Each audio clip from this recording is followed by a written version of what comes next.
You ever heard about a startup founder named Jax, who tried to pitch an ML model to a room full of suits and nearly choked on his own breath? He spent months polishing a demo that supposedly could read minds with a squeak coffee maker, but when the first investor raised an eyebrow, the whole hall froze. Burned Midnight Oil rewriting the pitch deck half asleep, while his roommate kept blasting heavy metal, and he still had to draft a personal statement that sounded less like a whiny brag and more like a credible scholar. Nobody said a word. The silence was so thick you could cut it with a cheap plastic knife. Jax had to sit there while his heart hammered like a jackhammer in a bakery, watching his own slides glitch into static, while his phone buzzed with a reminder to send the MBA essay. Promised his old professor he'd finish that application by the end of the week, but now he was too busy sweating over a debrief that never came.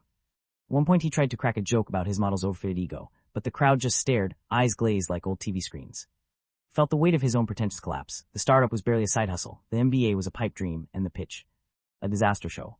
And in the middle of that goddamned hush, he blurted out a profanity-laden confession that the whole thing was a circus, and he'd been pulling strings with cheap tricks and borrowed code. A couple of investors actually laughed. The tension snapped like a rubber band, and Jax walked out with his tail between his legs, realizing maybe the real hustle was just surviving the shame.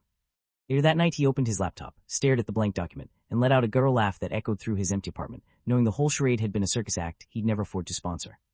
Did you dig that? Follow me for more crazy stories.